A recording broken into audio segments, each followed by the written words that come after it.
Hello and welcome to the Wild Protea on Fridays. My name is Clinton Jarman.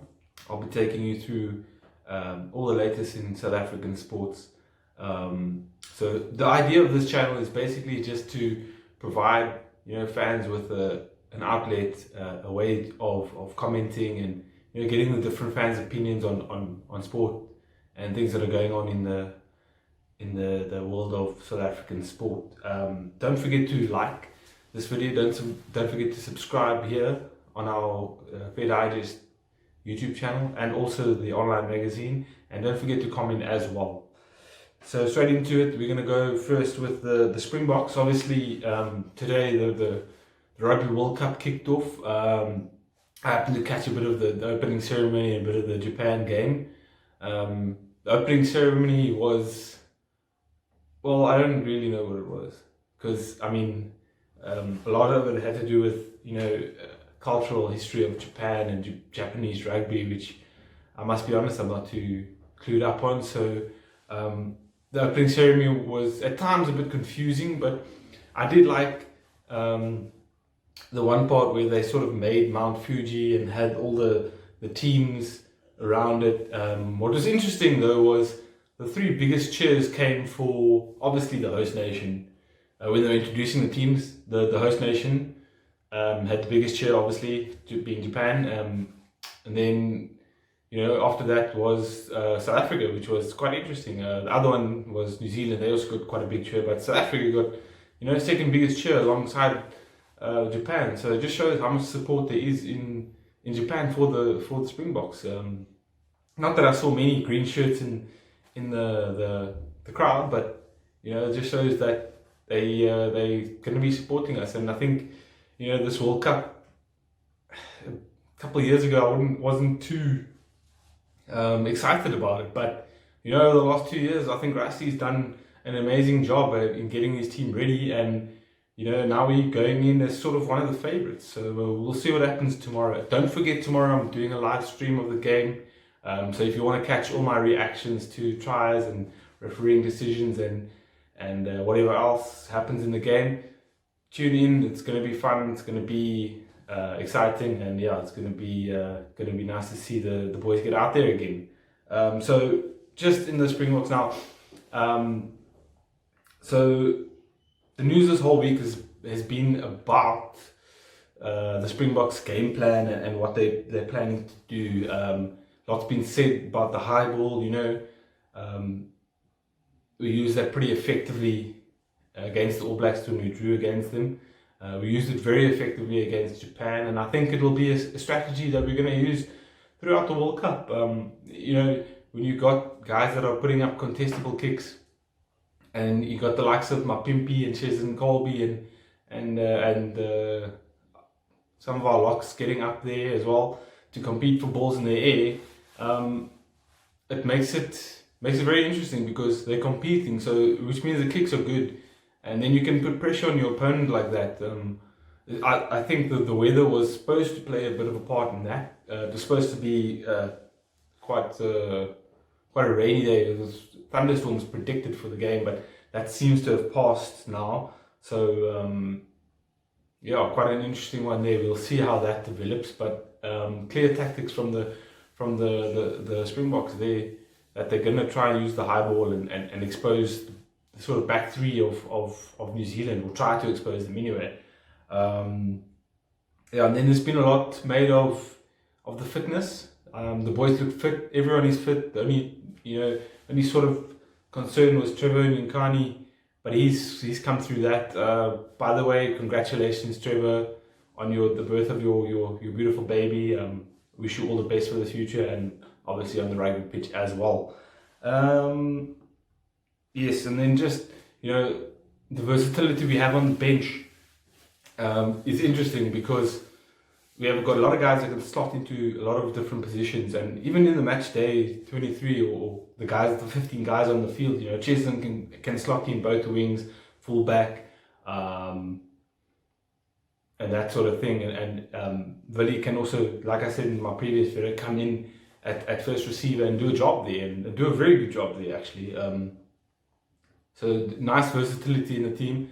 One risk I see going into the game is having France staying as a backup sort of 10. If I think he'll only play at 10 if Andre goes down injured or something like that. So that could be one way the All Blacks look to try and dominate South Africa. Maybe try and put a few big hits on Pollard. Not try and injure him, but make sure he doesn't last the full 80 minutes. Maybe he only plays 60 or 70 minutes. And you can't give the All Blacks any time to capitalize on your team. So that could be an interesting one to watch. Interesting that Rassi's gone with the same team that took on Japan as well. I thought he would have gone for the more mobile front row in Bongi and Tendai and Trevor, but he's gone with, I think, probably, I don't want to say more scrumming prowess, because the three boys on the bench have been phenomenal with the scrums. They came on late against in one of the rugby championship games and absolutely dominated the scrums. I think it was Argentina game. I'm not 100% certain on that one, but yeah. So that's the interesting part of that. But yeah, otherwise, my prediction for the game, I think obviously it's going to be a tight one. Neither side wants to lose, obviously, but I think this could be one of those World Cups where you see a side lose and will still make it to the final, because I think either one of these sides that loses have the potential to make it to the final. They're both, very good sides. South Africa just coming into their own. All Blacks have hit a little bit of a wobble of late, but you can't write them off. So we'll see what happens with that one. My prediction on the game, I'm gonna go Box by 5. Probably like maybe a 15-10 or a 20-15 score there. Then just lastly on the Box, if you haven't seen yet, go check out Tom Brady's Instagram. He's posted a small video just saying, good luck to the Springboks and South Africa in the World Cup. And he actually gave a go boca at the end as well. So it's pretty funny to see it in the American accent. So guys, go check it out. It's on his Instagram page. Then just moving on to some athletics news. Athletics South Africa have chosen 31 athletes to represent South Africa at the IAAF championships. The championships take place from the 27th of this month to the 6th of October. Some notable guys that are in that squad is Manana. He's the current champ for the long jump, yes. And then you've got other guys like Akinis and Beam, Sunet Viljoen, and one exciting young talent is Zene van Volt as well. So we will wish our athletes well in that one as well, and hopefully we came third in the medal standings last time in the championship. So hopefully we can do well again. And I think athletics is another sport that's area of sport that we're getting a lot better at. You see some being these consistently just behind the fastest guys in the world. So when you have that type of talent, only good things can come of that. And so we wish those athletes all the best for the 27th and beyond. And good luck, guys. Then lastly, just moving into some Proteas news, some cricket news. We took on we took on India the other day, on Wednesday. I must just say that it's becoming tough to watch cricket at the moment, especially South African cricket. Real tough, because and this is coming from a diehard, like absolute diehard cricket fan. Like even when the Proteas were like down and out in the Cricket World Cup and they had to win all the games, I was still the only one in my family supporting them and saying, no guys, we're going to pull it through. I've got faith in the boys. So you go from that to a couple of months later, and I'm finding it difficult to watch the guys at the moment, because I just feel that you kind of know what's going to happen. like you kind of know we're going to lose a wicket early. Quinton will do quite well, won't see it through. Miller's either hit or miss. One surprise was Van der Dussen not getting runs, but I mean that's going to happen. He's been the form player the last 6-7 months for the Proteas, so but he's going to go out every now and then, and we've got to have guys backing him up. One positive was Temba Bavuma, who came into the team. He did quite well. Didn't manage to carry it on, and we got bowled out for a below par total, 149 against a world-class Indian lineup, and so the cock got 50 odd. Our bowling looked a bit toothless. No sort of impact players. The fact that Rabada's bowled the most balls this year, over 9,000 balls since January 1. That is like wow. He's the only fast bowler in the top 5 bowlers there. Just the stats that I was looking at this morning, and it's concerning. It really is, because the man's 23 years old, and one of our best young talents, and I just feel like we're bowling him into the ground, and you can just see he's not the same bowler he was even 18 months ago.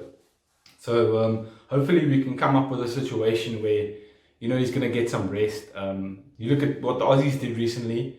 They rested their bowling unit quite well. The only bowler who bowled all the test matches for the Aussies was Pat Cummins, and obviously he's the number 1 fast bowler in the world. So and he's extremely fit as well. His pace is always up there, and that's the concern I have with Rabada. His pace isn't always consistent. You get days where he's charging in, he's bowling 145, 150, 155, and he's really putting it down and taking wickets, and he looks like he's on it. And then you get other days where he's between 135 and 140, which, for a player like him who doesn't really swing the ball much, it's not really gonna, unsettle too many batters at that level. Just back to the game, Virat Kohli, cruised to victory. He was there at the end, scoring 70 odd. Kohli was just a different class on the day. Didn't even look like we were going to get him out. So one of those things really. We came up against a really good Indian side.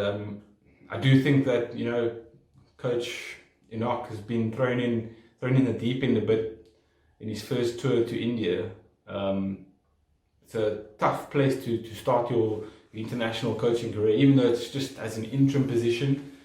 So what I think's happened here is either they have such great faith in Enoch that they think he's this brilliant coach that he can go there and get a result, or like play well and cement a sort of core of a team that he wants to sort of put together for the next 2, 3, 4 years, or they have zero faith in him and they've gone the route of, well, okay, we're going to pick someone else anyway, but we've got to pick someone for the tour, so we'll throw Enoch in, give him some experience, and then pick someone else after he fails, because they would thought, if we pick someone who we want to have in the position, then maybe if he fails, it's going to look bad on Cricket South Africa. I don't know. It's one of the two. I'm hoping it's the former, because even though Enoch only really had one good season with the Lions and the Josie Stars and stuff, I still think he must be an incredible coach to get those results. So only time will tell. We'll see what happens. As usual, it'll all be here on the Wild Protea. I'll bring you all the latest Protea news. So that's pretty much a wrap for today, guys. Don't forget to join me tomorrow morning. I'll be live streaming. I think the game is at 12, so I'll be starting my live stream from about 11:45. I want to miss most of the build up and just catch most of the game. So guys, don't forget to like this video. Don't forget to subscribe. Please comment on the video. Can't stress enough. I want to see those comments. I want to see what you guys think and what the fans are saying. And yeah, guys, don't forget also to subscribe to our online magazine to get all my articles as well as articles on a range of topics. We have everything you need to know. So yeah, thanks for listening, and go Bokke.